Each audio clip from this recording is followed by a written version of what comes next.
Good morning, my fellow coders. Thank you so much for clicking to this channel. If you haven't subscribed to this channel, please feel free, go ahead and subscribe to this channel. Please leave a comment down. Let me know what you think about this course that I'm about to take you through. Give me any positive, negative feedback that you feel that I need to improve. You know, I'm on a road to 1,000 subscribers. So subscribe to your boy. Thank you so much. So without wasting time, let's jump into it. So actually, today we are embarking on a journey into a powerful world of Spring Boot. In this tutorial, I'm going to guide you through the process of creating a robust multi-module microservice created by Maven. And what we're going to do is that we'll create two microservices from the parent module. Then after doing that, we'll define our product entities, setting up repositories and implementing business logic that not only manage product and customer information, but also track customer points. I'll break down the steps, provide a basic example, encourage you to customize it according to your own unique needs.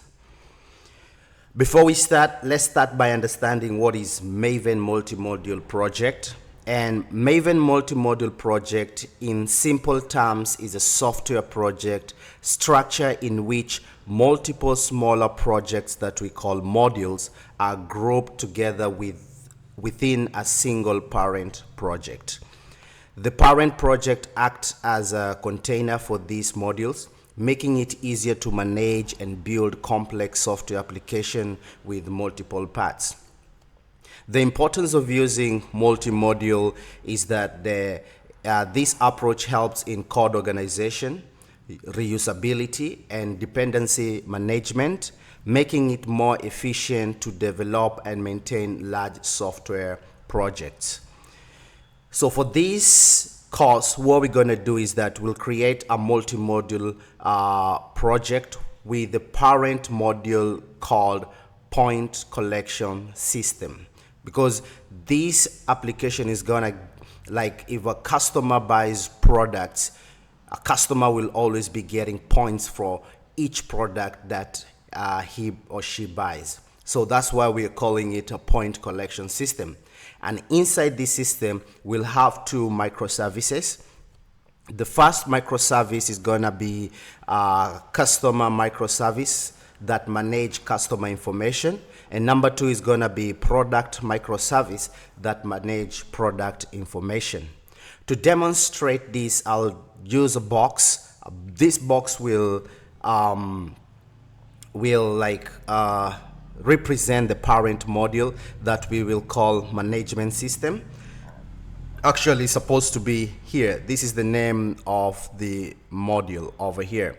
So point collection system. So I'm not going to use this one here.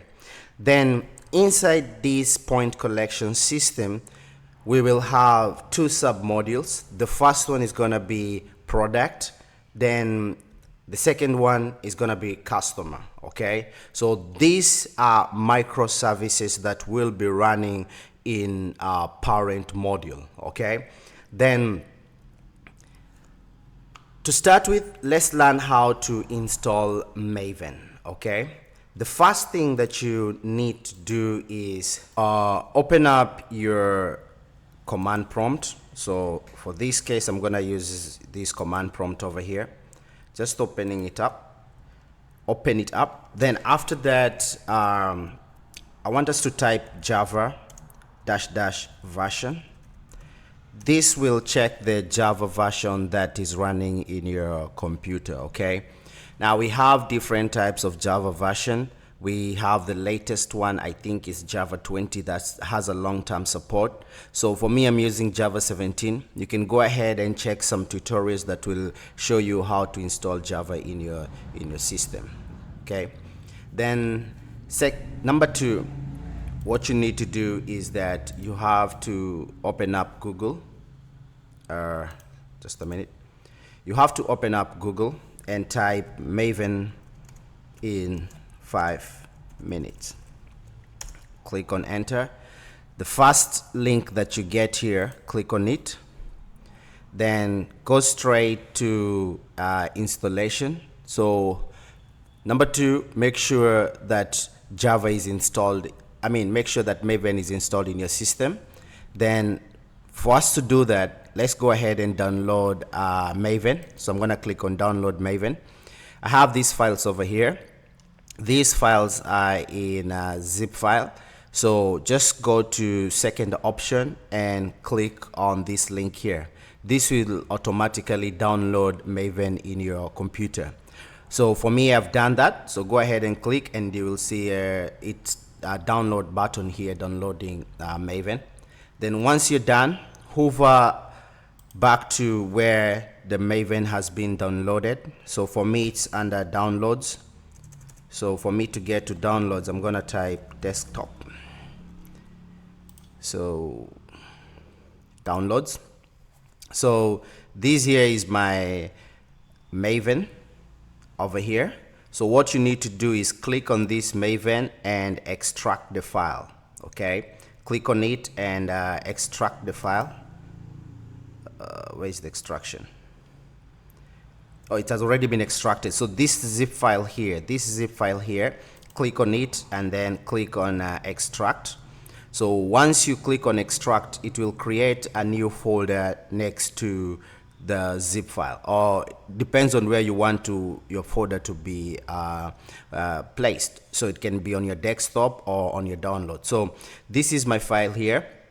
I'm gonna click on it, then I'll come up here and copy this path here. You see this path here that says C user HP downloads. This shows where your Maven is. So click on it, copy. The next thing I want you to do is I want you to type environment variable. Just search for environment variable. And in here where we have user variable for HP, okay, I want you to click on new. Okay, so once you click on new, I want you to write the name of the variable here. And for my variable, because I have it here already installed, I typed, you can type the same thing, you can type home underscore variable and write the name here. Then the path that you just copied, I want you to paste it there. Then click on OK. Okay, so you click on OK. Once you give the variable name, then click on OK. Okay, so that's it. Actually, let me just type it here so that you can see home underscore variable, just like that. Then go ahead and click OK, and that means that you have installed Maven in your system. If you're on Mac, you can go ahead and open the terminal and just type brew install Maven. Okay, so if you're on Mac, but right now I'm using Windows, so that's the steps that you need to follow if you're using Windows. But if you're on Mac, you can just type brew, okay, install, and then Maven, just like that. So this will go ahead and install Maven if you're using Mac. Okay, but for me, I'm not using Mac, so I cannot type that. Okay, so the next step that you need to do after you have done that, you need to go back again to this Maven page, Maven in 5 minutes. So for us to confirm if Maven has been successfully installed, we have to type mvn -- version. This you have to type it on your command prompt. So I'm going to open my command prompt one more time. So I'm going to type mvn then -- then version. So if I click on enter, you see, so this is the version that has been installed inside my computer. So the next thing that you need to do is go back again to the installation part, drop down to this part where we have create a project. Okay, you need somewhere for your project to reside. Create a directory somewhere and start a shell in that directory. On your command line, execute the following Maven goal. So what I need to do is that I'll copy this link. So I'm going to click copy, Control C. Then the next thing I'm gonna do is that I'll go straight to my command prompt, open it up, okay? Then I need a place where my project will reside. So what I'm gonna do, I'll do a CD and then CD desktop. So if I click CD desktop, I'm inside my desktop. So what I'm gonna do is that I'll paste the code here, the copied code. Then the next thing I'll have to do is that I'll come and change my artifact ID. Okay, so this here we have my computer. So my computer app. So I'm gonna change that to probably what am I gonna write? So you can change artifact ID to whatever you want. Okay, so for me, I'm gonna type this as a point collection system, just like that. Okay, so I'm gonna go ahead and get rid of this app. So the next thing I'm gonna change is the group ID, and this group ID is com.mycomputer.app, but I'm gonna change it and say com.wizard code. Okay, wizardcode.app. Okay, then once I do that, I'm just gonna click on enter, and enter will create a file on my computer. Okay, and since I have done that, I'm gonna go ahead and do it one more time. Okay, so I'm gonna click enter. Good. So it has failed. So the building has failed. Now let's go back again to this site here. This part here, they say you may also need to execute the command a couple of times before it succeeds. This is because the remote server may time out before your download are complete. Don't worry, there's always a way to fix that. So what I'm gonna do is that I'll run it one more time, see if it's gonna work. So I'm gonna go straight to CD, then desktop. So then I'm gonna type the command, and I'll go ahead and change the artifact ID. So I'm gonna say point collection, just like that, dash up. Okay, then I'll also come back here and say wizard, then code. Okay, so just to avoid keep on writing or editing this, so I'm gonna just copy, just like that, just in case it doesn't run the second time. So I'll click on OK, click on enter, and you see right now it has succeeded to build up a folder on my terminal, on my desktop. Okay, so this is the folder here that has been created. This is the previous file. So yeah, this is the point collection here. So this is the folder that has been created here, as you can see. Sorry. So the next thing that you need to do is open up your IDE. So for this course, I'm using IntelliJ IDEA. We also have Eclipse that you can choose. So, but right now, most developers, I think most people are switching to IntelliJ IDEA because of its supposed system. Okay. So the next thing you need to do is that we have three boxes here. We have new project. This is when you're starting up a new project with your in your IDE. Then we have open up a folder. This is what we're gonna use because we created a folder. Then we also have get it from VCS. Okay, and then you can click here if you're getting your folder or some files from VCS, so you can click here. Okay, but since we created a folder on our desktop, so I'm gonna use this folder here, open. So I'm gonna click on open. So once I click on open, I'll have this tab over here. So I'm gonna click on desktop directories, because my folder is on in desktop. So I'm gonna scroll down to where my project is, and this is it, point collection dash app. This is my project actually. So click on OK. And do you trust this project? Yes, so I trust it. So open it up. It's gonna take a few seconds to load in your IDE. As you can see, it's gonna take some few seconds for it to load all the files in your IDE. So you will have this tab that appears here, tip of the day. So we really don't want, if you want actually to have to go through the some tips for the day, so you can go ahead and just click on next and next, and it will give you all the tips for the day. We got some shortcuts here, how you can use shortcuts actually. Okay, we have like expand code selection, press Control W to expand code selection. These are just some shortcuts that you can use while navigating through this IDE. So just click on close, but if you want to go ahead, you can go ahead and learn. Okay, so click on close. Here we have our project that has been loaded inside our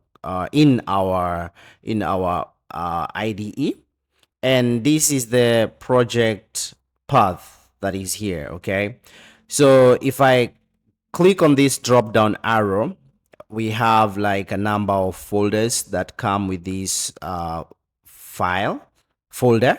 Inside this folder we have a number of other folders. Okay, like we have this src main, and then this goes straight to like our the starting point of our application here. Okay, then we also have like, this is for testing. Okay, so this is for testing purposes. Okay, and I have done a few courses for testing, but I'm not yet done with building up the full, like really full course. I'm working on that, so stay tuned. That's why you need to keep on subscribing to this channel. More beautiful content are coming. So then we have the last one, which we have pom.xml. So this here, pom.xml. Now this is where we have dependencies. We have the model version, which is 4.0.0. Then we also have the artifact ID. You remember this, the one that we when we were pasting or edit, we are creating this folder. There's a place where we change the artifact ID, and the artifact ID was point collection dash app. This is the name that we gave, and then the group ID was wizard code. Okay, also up here on this folder here we have point collection app. Okay, so this is the name of the folder actually. Okay, then after that we have the name, which is point collection app. Then in here we have some properties.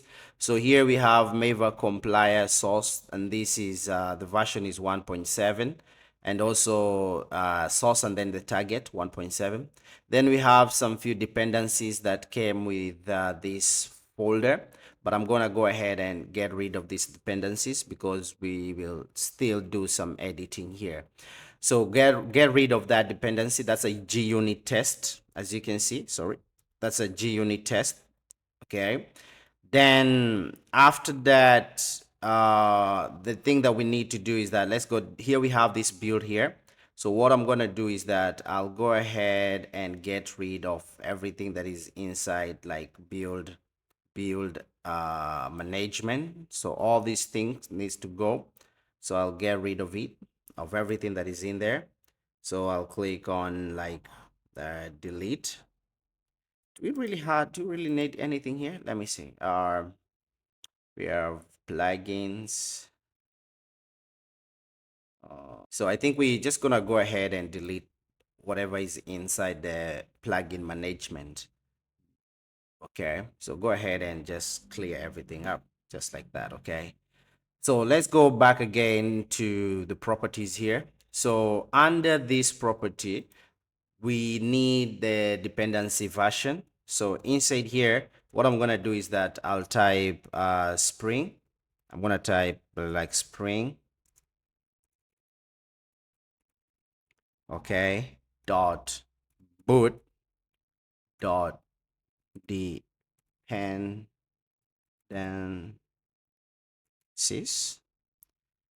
dot version, just like that. Okay, then I'm gonna close this with these tags.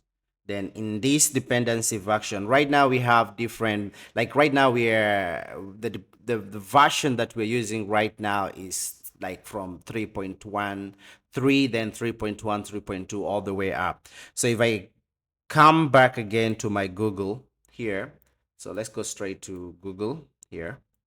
So if I type Google and go to Spring Boot Initializer, this one here, and then click on the first link, we have that the Spring Boot versions that we have are 3.2.1, 3.2.0, 3.1.7, 3.1.6. Okay, so I think I'm gonna move to 3.2.1. Okay, this is what I'm gonna use. Okay, and this actually is a Maven project. Okay, so I'm gonna go with 3.2.1. Okay, so go back again here and then type 3.2.1. I think that's it. Just a quick confirmation here. Great. Then after that, let's go down here, and the first thing that we're gonna do is that I need to, I hope you can see the font actually. So the next thing we're gonna do is like we're gonna add dependency management, okay, and inside dependency management we'll have dependencies, okay, and then we have inside dependency we have dependency, okay, and here the artifact ID, because we're using this project is a Spring Boot. Okay, so what I'm gonna do is that I'll type Spring Boot dependency, anything that shows here, no, so I'm gonna just type Spring Boot, and then actually Spring dash boot, okay, and then I'm gonna say dash dependency, just like that. Okay, then here it's coming from org.springboot framework, so that's it. And then the version that we're using here, we said it's 3 point, we have 3.5, I think. This is the 3.1. Okay, let's take it to 3.1. Okay, let's take this project to 3.1. Okay, then I'm gonna change here and say like 3.1.0. Okay, now listen, this dependency version here, you can either write here or up here. So you can write either here and then get rid of this one here. Okay, just like that. Okay, and use this one here. But for me, I think I'm gonna retain this just like 3.1.0. Then after that, the scoop. So let's go straight to the scoop here, and then I'm gonna type import. Okay, then the type, go down here and then just type. You can do exactly what I'm doing, okay, and use the same version so that everything can work correctly. And the type is POM, okay. Then after you set up dependency management, okay, the next thing that you need to do is now import dependencies, okay. So this is gonna be the first dependency that I'm gonna import will be Spring Boot Starter Web, because this is a web application. So I'm gonna type Spring Boot Starter Web, this one here. Then in here, it's coming from Spring Framework.boot, okay. Then that's the first dependency. The second dependency here is gonna be Lombok. Lombok helps in reducing the number of codes that you write on your project. So we really need that because we don't want to keep on writing more codes, okay? It avoids what we call the boilerplate codes, okay? So Lombok, then it's coming from uh, org.project.lombok. I also think that we'll need Postgres because at the end of the day, we'll have to connect our microservice to a database. So I think I'm gonna get PS, I think PS what? PS Postgres is PostgreSQL. So it's coming from org.psql, just like that, okay? Also, I'm gonna need JPA, to help us like persist data inside our database. Okay, so we're gonna need JPA. So I'm gonna say like JPA, I think. Spring Boot. I don't know, Spring Boot starter data JPA. Okay, and this is coming from Spring Boot framework, just like that. Okay. Then let's go straight down here to like our build, this build over here. So here inside the plugin management, we're gonna type plugins because we need a plugin over here. And then the plugin is Maven, okay? The plugin that we're using here is Maven, okay? So what I'm gonna do is that I will uh, define the artifact ID. Then after that, I will also define the artifact group ID. The first one is group ID. So the second one is going to be artifact ID. Then also the version, just like that. Type the version over here, just like that. Okay. So the artifact ID is going to be Spring, then dash boot, okay, dash Maven, because this is a Maven plugin, dash plugin, just like that. Okay, then this, sorry, plugin. Okay, so we have Spring dash boot dash Maven dash plugin, and this one is coming from org dot spring boot. And then the version here, we're gonna use this $sign here, and then the brackets, open the brackets, and in here we're gonna type Spring Boot Maven. So Spring Boot dependency, but I'm gonna change this and say Spring Boot. Let's change and say Spring Boot Maven dot plugin here. Okay, dot version, just like that. Okay, so I'm gonna copy this here. I'm gonna copy what is inside here. I'm gonna copy what is inside here, just like that. Copy, and then I'm gonna paste this inside our property just up here. So I'll copy this inside our property, and then I'm gonna copy like that. And then the version will be 3.9.2. Okay, that's gonna be the version 3.9.2. Maven plugin version. So what you have to do is, let's go straight to Google, and then I'm gonna type Maven plugin version, just like that. So click enter. I'll go to the second one, Maven plugin version information. So we have dependency information for Apache Maven. So we have the version is down here. We have 3.10.2. So I'm gonna copy this, Control C. Okay, then type here 3.10.2. So that's the Maven plugin version. Okay. So the next thing I'm gonna do is that I'll click here to load, to reload everything. So I hope there is no error. So yep, everything works well. Okay. So once we are done setting up here, just let me explain quick what we have done.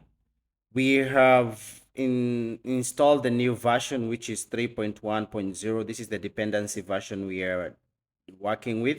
And also we have installed Maven plugin version, that is 3.10.2. We set up the dependency management, the artifact ID, the group ID, the version. Okay. And also we've added some few dependency, Spring Boot starter web, because I'm going to be creating a Spring Boot application. Then we also have a Lombok here. And also we have Postgres here, Lombok, to help to reducing boilerplates code. And then we also have Postgres because we're going to be connecting our microservices to database. Then after that, we have the Spring Boot Starter JPA. This will help us to persist data inside our database, okay? Now, this here is what we call the parent module, okay?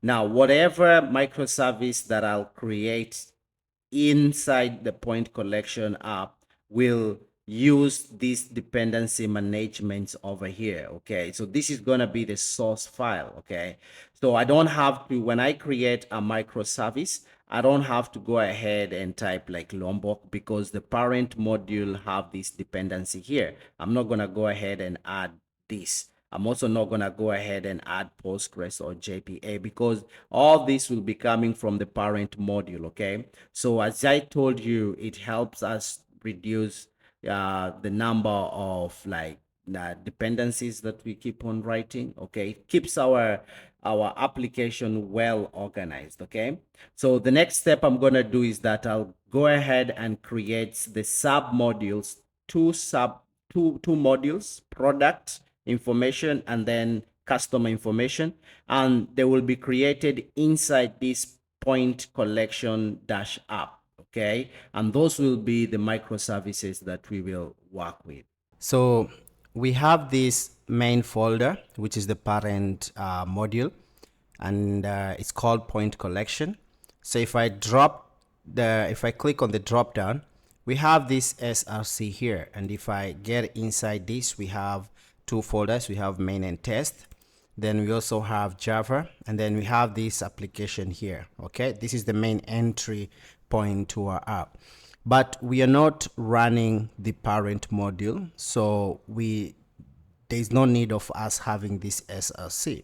What I'm going to do is that I'll go ahead and delete, so we don't need that. Okay, so the next thing we're going to do is we'll create our first module, and I'm going to I'm right clicking, and I'm going to go to new, then click on module, and I'll give this module a name, and this module name is going to be customer. Okay, then the location is going to be desktop point collection, and this is where the location of the module will be. Then I'm using Java as the language, and I'm also using Maven. Okay, I'm using JDK 17, and also this is the parent module, which is point application. If I scroll down here and click on advanced settings, we have group ID, which is com.wizardcode, and then we have the artifact ID, which is customer. So I'll click on create, and this is going to go ahead and create our first module, which is this one here. So what I'm going to do is that I'll go ahead and create the second module. So it's the same procedure. Click on the root folder, go to new, then click on module, and I'm going to call this product. Okay, same settings, and then click on create. So if I click on this drop down arrow, so we have customer, that's the first module, and then product, that's the second module. Okay, so if I rush to pom.xml, and if I scroll up, we have these two modules that have just been created. The first one is customer, and the second one is product. Okay, so this one means that this is the parent module, and it's picking up these two modules, okay, the customer and the product. Okay, so if I click on the customer module and click on the drop down, then we have this SRC, we have main, we have Java, and then we also have this main entrance to our application, this class here. So we have this test over here, this test folder if you're running some test, and then we also have this pom.xml, and it shows that this information comes from the parent module, this here, this M here. If I click on this, it's going to navigate back to the parent module, which is this one here. So the next thing we're going to do is that we'll create some dependencies. So I'm going to click on here, open the tags, opening tags, and I'm going to type dependencies. Okay, and inside here I'm gonna type dependency. Okay, and the first dependency that we want, because this is a Spring Boot application, I'm gonna use Spring Boot starter web, and this is coming from org.spring boot framework. Okay, and also in here I'm gonna be I'll have another dependency, and this dependency is gonna be Spring Boot starter JPA here, Spring Boot starter data JPA, and this will help us to persist data inside our database. So the next one will be Postgres dependency. So I'm going to go ahead and add Postgres. This is going to be our database, because we'll end up working with Postgres database. Okay, so I can click on this circular stuff here to reload everything, or there's another option where I can come back to pom.xml, right click, scroll down to Maven, then go straight to reload, and this will reload your dependency in our system. Okay,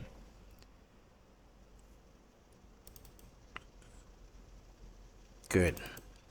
So the next thing that we're gonna do is that we'll scroll back to our customer, then go straight to src main Java, and then we're gonna go straight to our main class here. Now remember, this is a Spring Boot application that we are creating, because we use this dependency here saying that this is a Spring Boot application. So what we're gonna do is that we'll do some few changes here, and I'm gonna get this name changed here, main, from main to customer application. But we're gonna go ahead and refactor the class. So rename, same procedure, and I'm gonna rename this and call it as customer application. Okay, then click on enter. But let's go ahead and also refactor this method here. Let's not call it like our customer application, but we can call it customer, just like that. Good.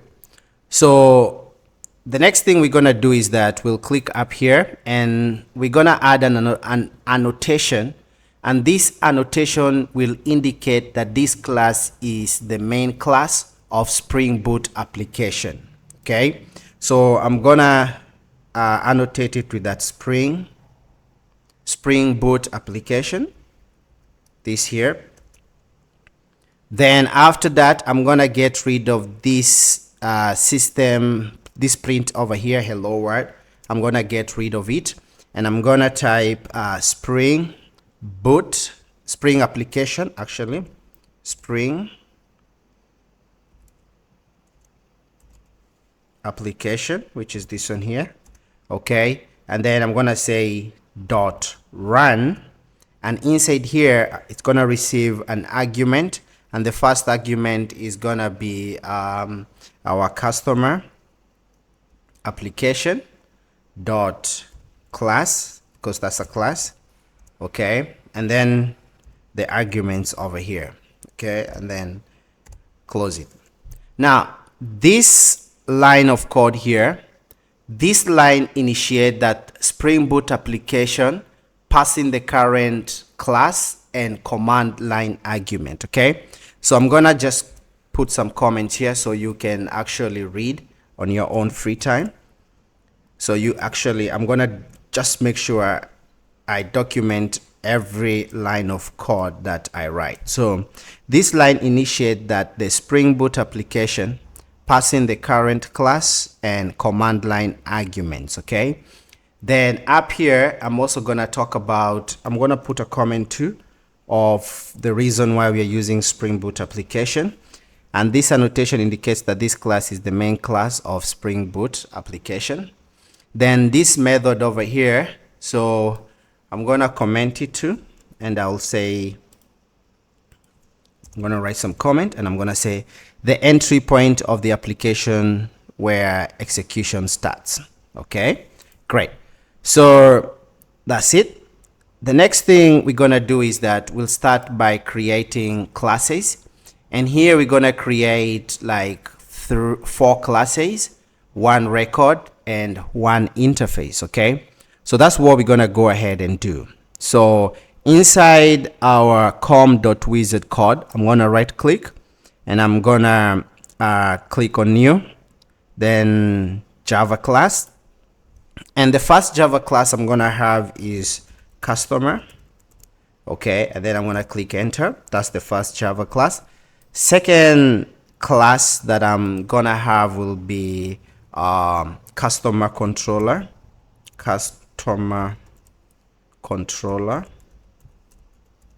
just like that.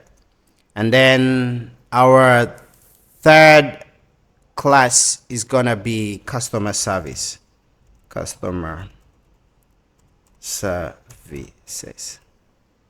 or service, just like that. Okay, then we're gonna create an interface over here, so Java.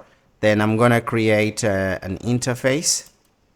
Right click, go to new Java class, and I'm gonna create an interface, and this interface name will be customer registration. No, actually it's gonna be customer repository, customer repo. Okay, customer repository, just like that. Then I'm gonna click on enter. So this one is gonna extend. We'll do that later on. Okay, then the next and the last Java class we're gonna create will be record. Okay, and then this is gonna be customer registration request, just like that, customer registration request. So I'm gonna click on enter. So as you can see, we have these classes over here, and what we're gonna do is that we'll make all these classes communicate and connect with each other using our annotations, our dependencies. Okay, so we're gonna make all these classes like communicate with each other. Okay, we will start with the first class here that we have, that is called customer. Okay, if we go straight to customer, we have this class called customer, and this class has some properties, and the first property is gonna be, we'll have this as private, then long, and then ID. Okay, so we are defining fields to store customers ID over here. So that's what we're doing, because each customer will have an ID. So I'm gonna just comment this. I'm gonna put it as a comment of what we have done here. So then number 2 is gonna be first name, customer's first name, because this microservice called customer is gonna have customer information saved inside our database. So what we have to do is we have to take customer information, and this is gonna be first name, just like that. Okay, then we also have private, and this is gonna be a string. Okay, and this is gonna be our last name, customer's last name. Then we also have private, and this is gonna be a string, and we'll take customer's phone number. We'll later on make this phone number unique, because of course customer registering to our system needs to have a unique phone number. Okay, so what I'm gonna do is that what we have done is that we are defining fields to store customer information. So that's what we are doing. Okay, so we are defining field to store customer information, and down here I'm gonna put a comment and say installing defining fields to store customer information. Okay, here we are defining field to store customer ID, And here we are defining field to store customer information, where we have first name, last name, and then phone number. So this class here, we're gonna go ahead and annotate it with some few annotations. And the first annotation is gonna be at data. I'm gonna write it like that, sorry, small letters. So data, okay. Now this data marks the class as a data class using Lombok annotation. So I'm gonna go ahead and comment these two and just throw a comment down there. Okay, then we also have what we call at builder.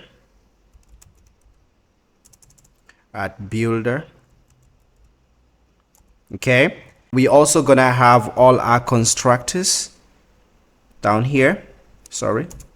So we're gonna have a multitasking, that's the reason. We're gonna have all our constructors, and also down here we're gonna annotate this with no our constructor, and then here we're gonna have an entity. So in here we need to define what we call an ID to mark the following field as a primary key. So we want to mark this field here as a primary key, so we have to use this annotation called at ID. Okay, then after that we need to define the sequence generator for the primary key. So what I'm gonna do is that I will just copy everything, and then I'm gonna steal some codes, then I'm gonna paste everything in there. Okay, so we have this sequence generator import, and the name is customer underscore ID underscore sequence. Then we also have sequence name, which is customer underscore ID underscore sequence. Okay, then we also have generated value. Inside here we have strategy, generation type is sequence, and then generator, which is customer ID sequence. Generate a value for the primary key using specified strategy and generator. Okay, so yeah, so this is our class over here. Okay, and this class is gonna be mounted into our database. So the next thing we're gonna do is that we'll go straight to our customer controller up here, and here, since we want all these like classes to communicate with each other, down here I'm gonna say private. Okay, private, and then final, and then customer service. Okay, then I'm gonna say customer service. So we are injecting like customer service class inside our customer controller, because we want this customer controller to handle HTTP post request from customer registration. Okay, we need to go ahead and annotate this with at all our constructors, all AGS constructors, just like that. And that one will get rid of the error, because if we don't use this, then we'll end up writing our constructor down here. Let me show you. So if I get rid of that, this one is asking us to add a constructor parameter. I'll go ahead and add a constructor over here, but you see this is a lot of code. So to avoid this, what we do is that if I get rid of that, this error will appear. But if I type all our constructor, the error disappears, because this one is a Lombok that reduces the number of codes that we write in our system. Okay, then after that we're gonna still do a request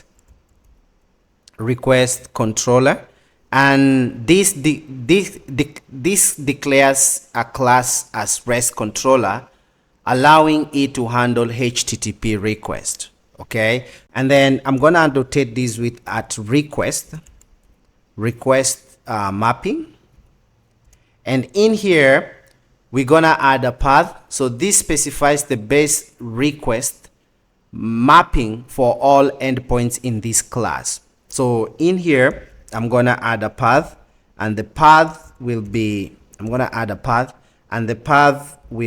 API. Okay, slash v1. v1 stands for version 1, and then slash customer, just like that. Okay, so this annotation here specifies the base request mapping for all endpoints in this class. Okay, so the next thing we're gonna do is that we'll go ahead and do a post mapping. Okay, so we're gonna post some information inside our database, and for us to do that we need to use this post mapping, post mapping. Okay, and post mapping, this defines a method to handle HTTP post request for customer registration. So I'm gonna go ahead and copy this, just copy and paste it here, just like that. Okay, and the method is down here, so I'm gonna go ahead and copy this method. Actually, I'm gonna copy and paste it here, and then I'm gonna explain this method out. Okay, so this method is called registration customer, and we are doing what we call a void. Okay, we are doing a void, so there's no information that we're expecting to be returned. We are just posting information in our database. So we have this annotation called at request body. Okay, and this request body takes in customer registration request, this customer registration request. Okay, and we're gonna go ahead and see what we have in this record here. So if I go straight to customer registration request, we have this record here, and this record is gonna pick in first name, string, and then we're gonna have like first name. Okay, then the next one we'll have a string, and then we're gonna have last name. Then we'll also have string, and then we'll have phone number,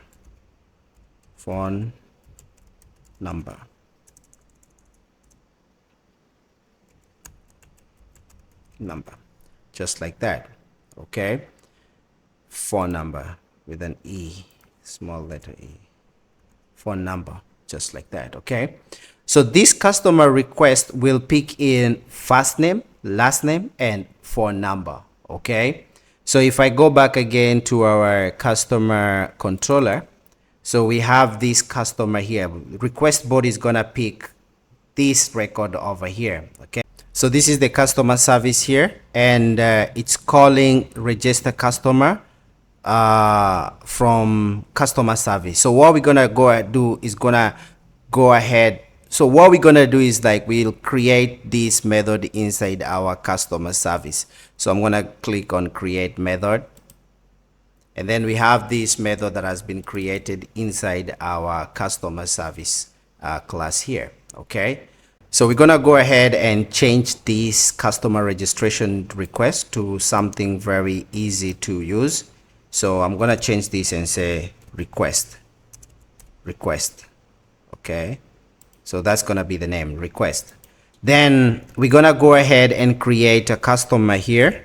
Gonna go ahead and create a new customer.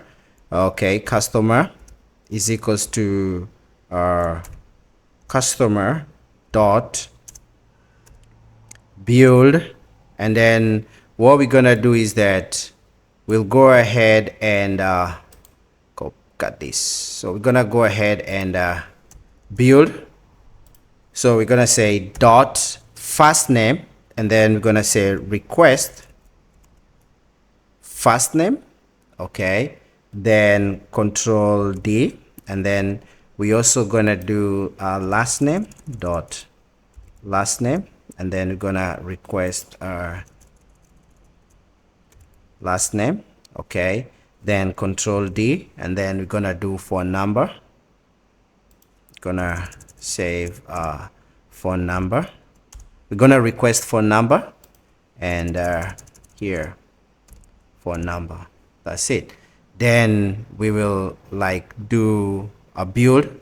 Okay, then after that what we're gonna do is that we'll save our customer, but we have to inject here we really need to inject here.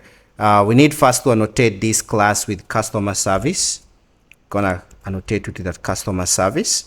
Then here we're gonna go ahead and inject private final, and then we're gonna inject customer repository, because this is gonna help us with persisting data inside this customer inside our database. So customer repository, just like that. Okay, then I'm gonna annotate this with all our constructor, just like that, just to get rid of that.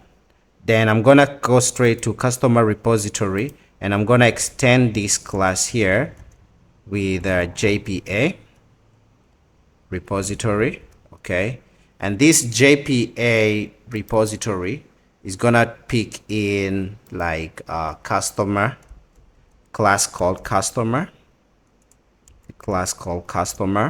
and then we'll pick this long here. So this customer is this one here, is this class here, and then this long ID here is what we have in here. Okay, so this will help us like persist data inside our database. Let's go back to customer service, and what we're gonna do is that we'll say, sorry, customer service. So what we're gonna do is that we'll say customer repository.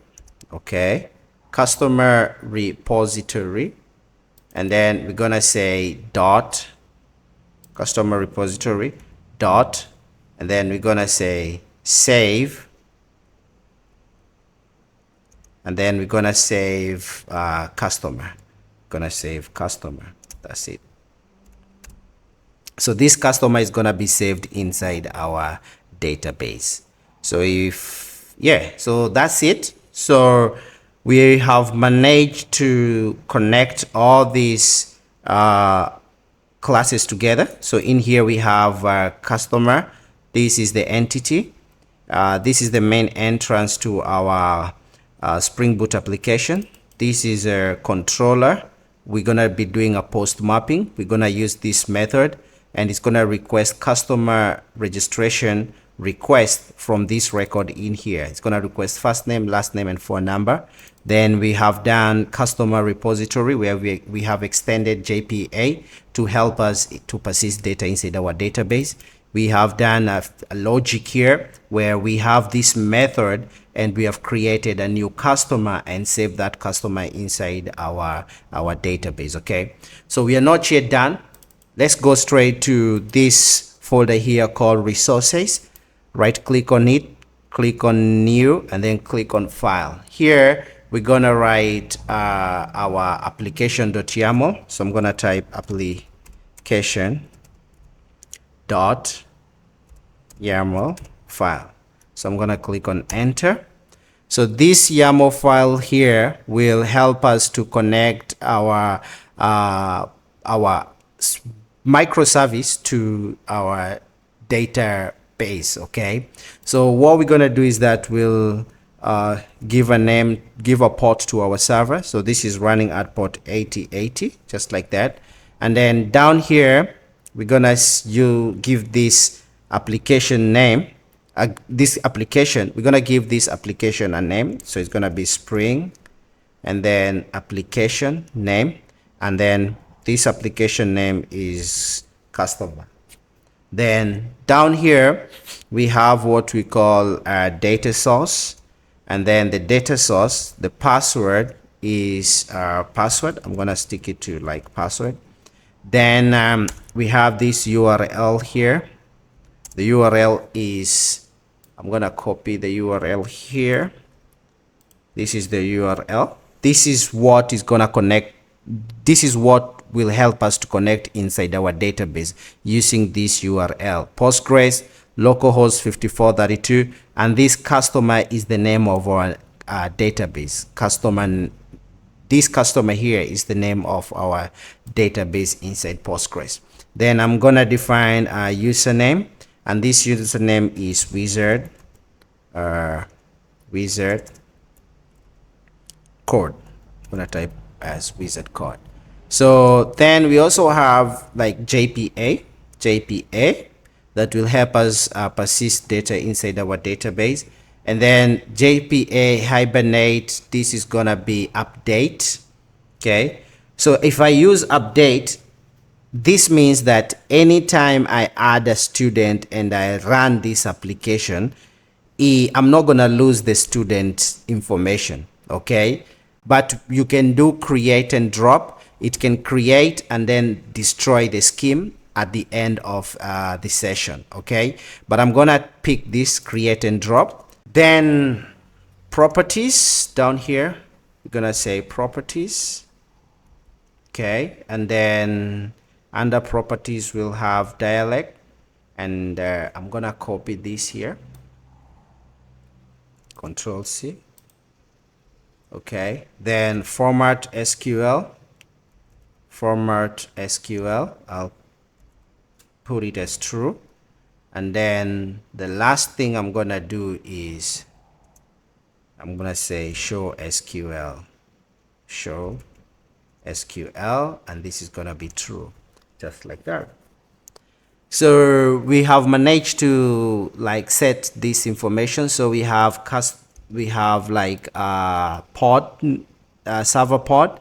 We also have the name of our application. We also have like the data source, the password, the username, and the URL. Then we have also this JPA here, and the DDL auto is create and drop. Okie dokie. So the next thing that we'll go ahead and do is we're gonna create a Docker compose.yaml file, and this one will help us create containers inside our database. Inside our Docker. What you have to do is that you have to go first and install Docker inside your computer. Okay, we have some few tutorials. I have a tutorial where it shows you step by step on how you can install Docker in your computer. So go and download and install Docker. So once you have your Docker, then we'll be able to create some containers, and the first container we're gonna create is gonna be Postgres. Okay, so that it will help us spin up that container and be able to connect our application to our database. So for us to do that, we have to create a file called docker.yaml.file. And for us to do that, we need to go back to our root folder, which is point collection-app. Then I'm gonna click on new, then file. And in here, I'm gonna type Docker, capital letter, Docker, then, no, small letter, sorry. So this is gonna be Docker, then .compose.yaml, just like that. Then I'm gonna click on enter, and I'm gonna copy some codes here, and I'm gonna paste them here because I don't want to write everything, but I'm gonna go ahead and explain the code that I've just posted. I'm gonna be posting here. If you want this code, you can find it on my GitHub. The link will be just down there, so you can click on the link and access this code here that is inside docker.compose.yaml. So as you can see, we have our services here. Now this services is running Postgres, is also running pgadmin. Okay, and also we have this network here, and also we have this Postgres here, the volume here. Okay, so this Postgres here is running at port 5432, and then the network is Postgres. Okay, and then we have the Postgres user, which is wizard code, and the container name is gonna be Postgres. Okay, and then Postgres password. This is a password for Postgres. For us to be able to access Postgres, we need to add a password and a username. Okay, and then we have this pgadmin. The container name is pgadmin, and this is gonna be the image that will be created. Okay, and then it's gonna be running at port 50 50 50, and then 50 50 80. Okay, and then network is gonna be Postgres. Okay, what we're gonna do is that we'll go ahead and search for Docker. So make sure that Docker is up and running. So give it a minute for it to load.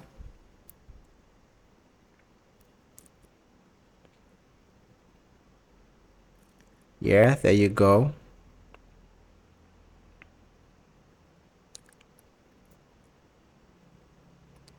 Starting the Docker engine.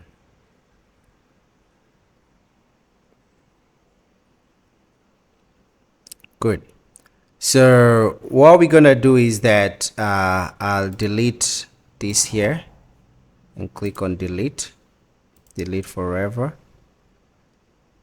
So inside our container we won't be having anything, so we'll have name, image, status, pods. Okay, so what I'm gonna do is that I'll click here. I'm gonna click here, service. So if I click here, it's gonna run Postgres and pgadmin. So if I click here, it's gonna start. So you see that we have a network point collection app underscore Postgres created. The volume has, the network has been created. The volume container Postgres has been created, and then container PG starting. Container Postgres has started, and then container PG started already. So if I go straight to my Docker, I'll find these two here. This is the point collection app. So if I click on this drop down arrow, I'll see that we have this Postgres container that has been created, and then pgadmin here. Okay, so what I'm gonna do is that I will run this pgadmin by clicking this port here. So if I click on this port, I'm gonna open pgadmin running at localhost 5050. Okay, so remember we say that the password is gonna be password, just like that. So click OK, update the password if you want to. Okay, and yeah, we have this pgadmin created. So this is our server here. Okay, the next step I'm gonna do is that I'll click on add a new server, and the name here is gonna be wizard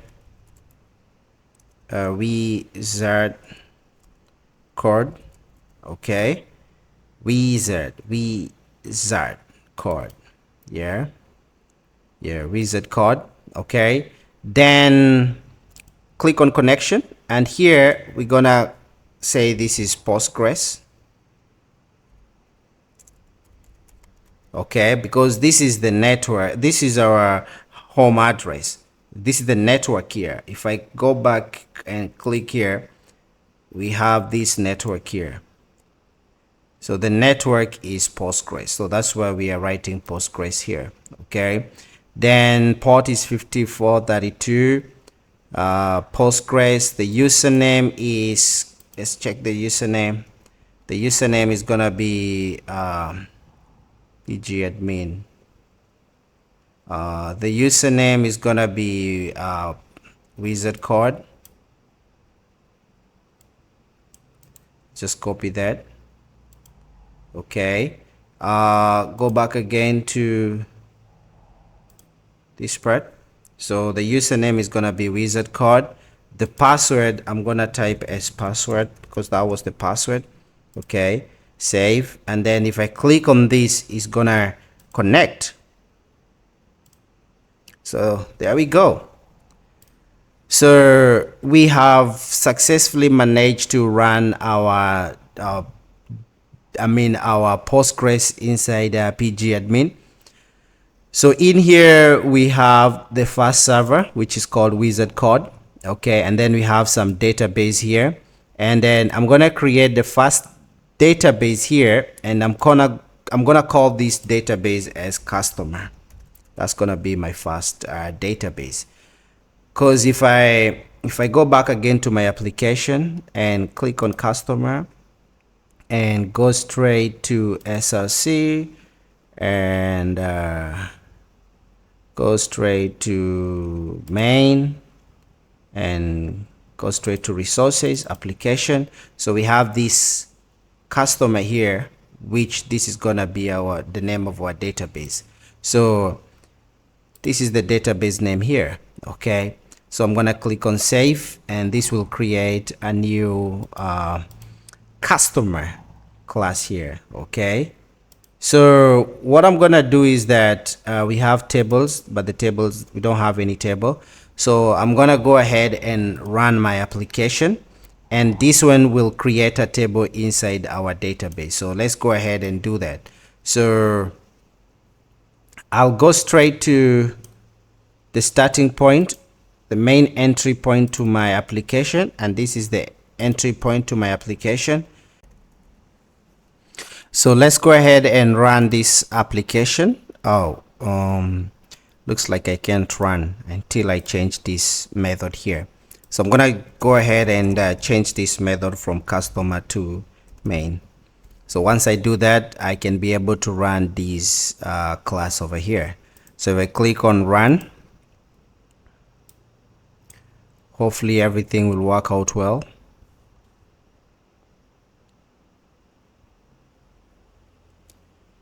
Running Spring Boot.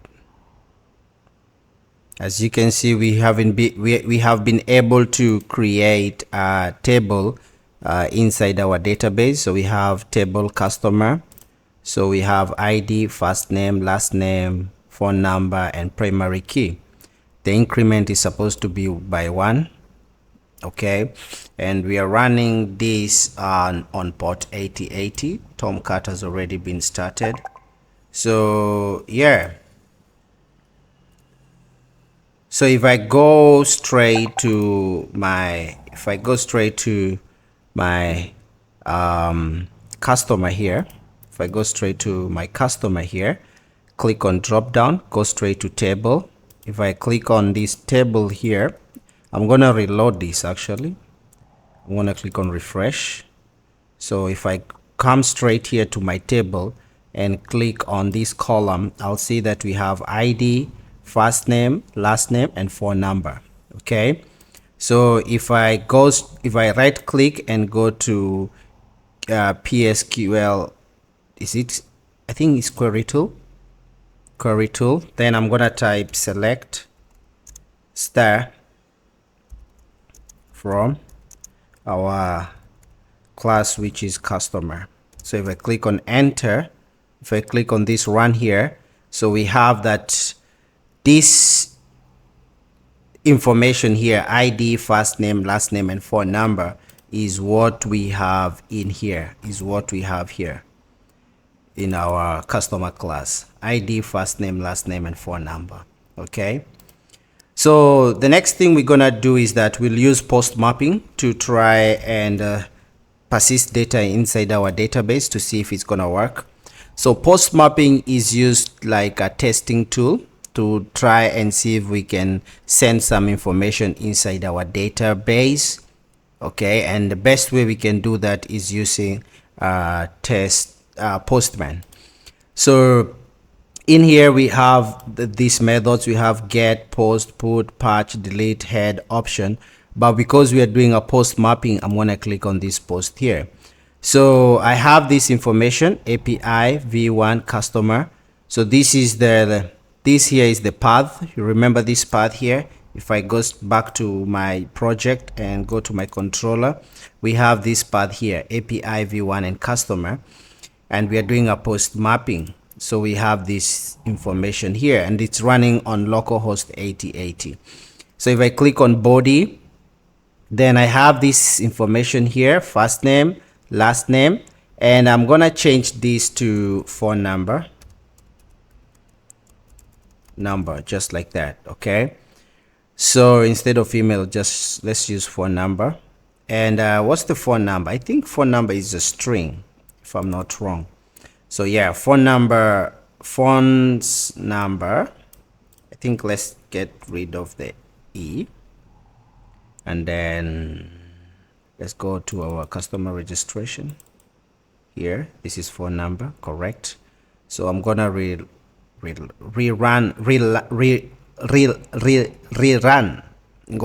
I'm gonna rerun my project one more time.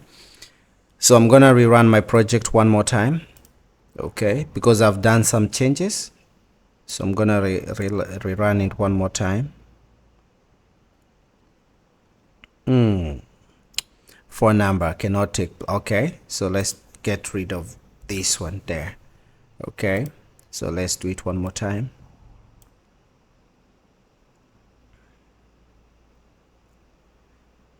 So let's see the table being created here. So good. So we have phone number. It has already taken effect in our database. So I'm gonna send this information, but I'll change this from email to a phone number 09678, just a random number, just like that. Okay, then I'm gonna click on send because I'm doing post mapping.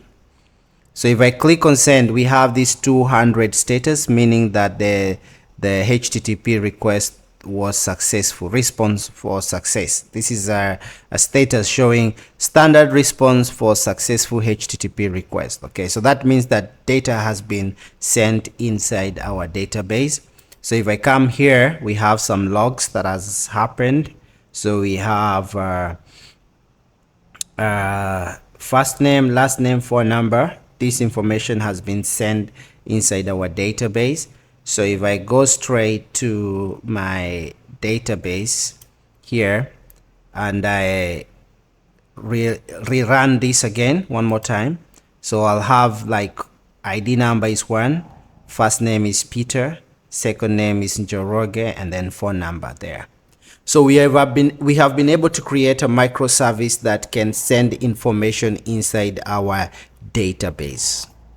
So the next step we're going to do is that we'll go ahead and do the same steps when it comes to creating this product microservice, this product here. So we're going to do the same steps, okay? So I'm going to guide you with the things with what I did with the product microservice, because I went ahead and created a product microservice.